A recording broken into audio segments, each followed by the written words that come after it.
morning friends, welcome to the pre-market update. Yesterday Nifty and Sensex both were 0.6% higher. On the back of expiry, the markets were quite strong. So markets were quite upbeat in terms of result season are concerned. If we talk about yesterday's flows, FI index figures were positive of 81 crores, whereas in the cash segment they were even net positive of 1767 crores. Whereas DI was little negative of 1074 crores. So with that, we've seen that there is a lot of global markets who also behaved adversely. If we talk about European markets CAC was 0.6% lower, whereas DAX and FTSE was 0.4% lower. US markets were more of flattish in nature.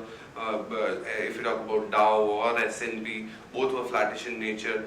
Whereas today morning, what we are seeing, the cues in terms of Asian markets are concerned, Hang Seng is lower by 0.6%, whereas Shanghai is flattish, and the kind of early indications coming from SGX Nifty as of now is flattish in nature. So you may expect Indian markets to open little flattish and subdued, because as we have seen that expiry has gone yesterday, so that can be a little bit of a subdued in nature.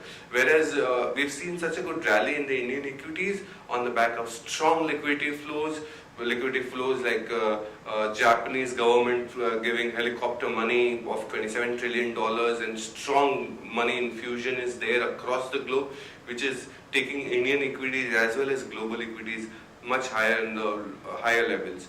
Whereas in terms of results are concerned, we've seen mixed bag, some numbers coming, some are the hits, some are the misses, but overall if we talk about the result season, what we believe is it is little subdued than what it was in Q4 FY16. So whatever the results have come, it is little below estimates. So as we will understand further, the result season is in the midway. We'll see most of the many other results coming up next. Now we'll understand what are the derivative updates. Good morning friends, we'll give analysis on derivatives. Yesterday has been the expiry day, and with the last trading session of the July series, market did open on a flattish note, bit on the positive side, and thereon it oscillated between negative and positive territory. As it was an expiry day, some kind of volatility was been expected, but there was not much of it, and we did saw Nifty showing a decent gain of around 1% and closing at 8701.90, just above 8,700 levels for the Nifty August future.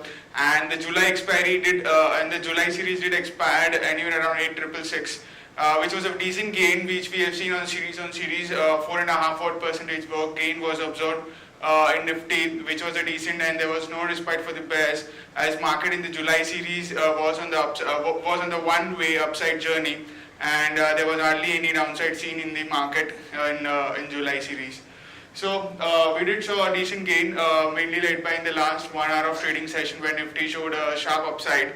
And the open interest terms, we have been starting this series, that is the August series, with around 2.34 crore shares in the open interest, which is quite huge compared to the last few expiries, where we used to start the series anywhere around 2 odd crore shares.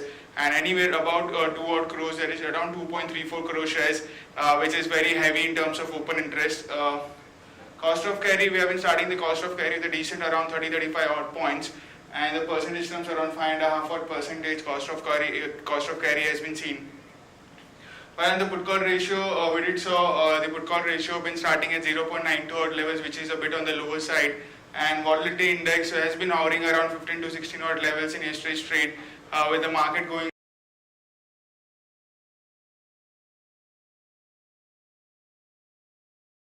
levels. Now, to give you highlights on the rollover activity, we have been seeing a bit kind of a low rollover in yesterday's trade in the July series, as we have seen a rollover of around 78 odd percentage in July series, while in the market-wide rollover was around 83.3 odd percentage. Now, the sector-wise rollover, we have seen a high rollover in auto, cement, finance, and infrastructure space, while low rollover was seen in banking, metals, oil and gas, and pharmaceutical space. And we have seen a mixed kind of an activity on the sector front. On the option side, 8,700, 8,900, 9,000 all have seen a good amount of addition in the open interest. We do see significant amount of addition in the first day of the, that is on the last day of the new series. For that, a 9,000 call option is now stands at the highest in terms of open interest with around 43 lakh shares into it. While on the put option side, 8,500 strike price remains as the highest in terms of open interest with around 36 lakh shares into it. So overall, the band for this series comes to 8,500 on the lower side and 9,000 on the higher side. And it's been on a tight range where we have been seeing significant amount of addition in the Nifty open interest, and the band also is very large. So I expect more volatility to continue in the market for the for August series also. There are no securities in band period for today's trade. On FI's front, in index futures, in yesterday's trade index futures, they were net buyers by around 82 odd crores. Index options net buyers by 2,554 odd crores. Stock futures net sellers by 718 odd crores, and stock options net buyers by 70 crores only. On the market level, a monthly range, that is for a monthly straddle break-even point of 8,700 call and put, comes to lower range at 8,433 and high range at 8,967. Broadly in a range of the option strike price, options activity, where the highest call base and the put base is anywhere around 8,500, 9,000. That's a broad range for the market, which has been expected for this series. And our straddle break-even point of 8,700 call and put also suggests the same range for the monthly for this month. And market could be in that kind of range for the August series. Now, to give you more highlight on the rollover activity, of course, we have been seeing a low rollover, and market have been starting. That is, Nifty has been starting with a very heavy in terms of open interest. So, profit booking is very much on the cards as most of the positions which was been seen build up in the last series was mainly on the longer side. So, we expect some kind of a profit booking before starting a fresh upside journey. And do expect some kind of an downside in the next few trading sessions till 8,600, 8,550 odd levels, and from that we can expect market to bounce back. SX Nifty is trading flat. It's up by around 11 odd points and quoting at 8712, indicating a flattish to positive opening can be expected in the morning trade. That's it from derivatives. Thank you. Now we'll understand the trading bets of the day. The trading ideas. First trading idea would be Action Motor at CMP 21,099. If we talk about the results, net profit was 58% higher to 376 crores versus 237 crores.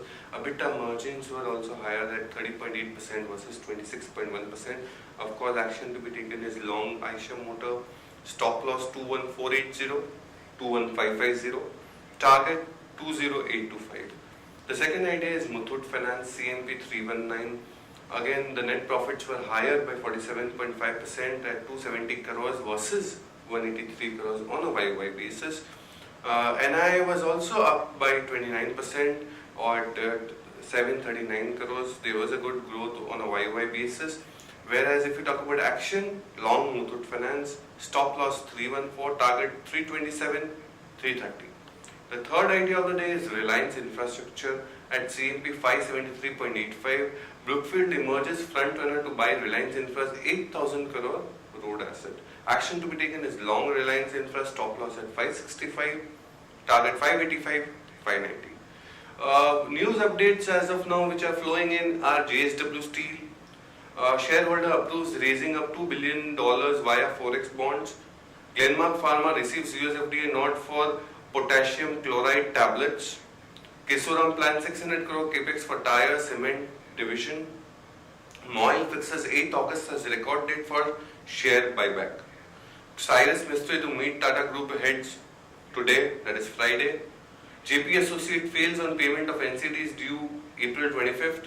Zen Technologies backs 30 crore order from Egypt's Defense Ministry. Ultratech secures 47,300 trillion coal linkage auction from Dipka mines. Whereas sugar stocks, government moves bringing sugar mills under stock limit ambit.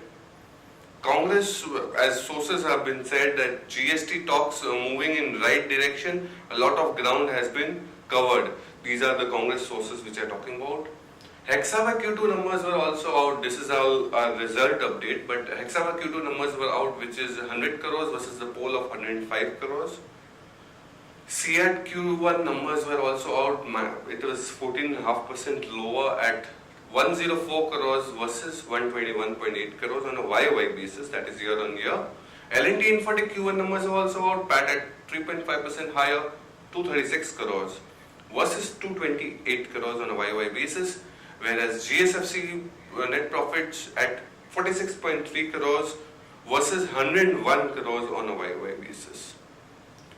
Important results which are supposed to come out today are L&T, the PAT estimates are 702 crores, UPL 308 crores, Kansai Nerolac at 109.5 crores, GCPL at 261.3 crores, Gabriel at 20 crores, Rico Auto at 11.8 crores, ICICI Bank 2579 crores. Stocks with positive bias are as follows: Castrol, CanBank, Havells. Stocks with negative bias are Cadila Healthcare, Adani Enterprise, Torrent Pharma. Stocks for investments are as follows: Britannia, HDFC Bank, Maruti, Grasim, and Sun Pharma. That's it, friends, from my end. Thank you for listening me patiently. Happy investing. We'll again meet on Monday morning. Thank you.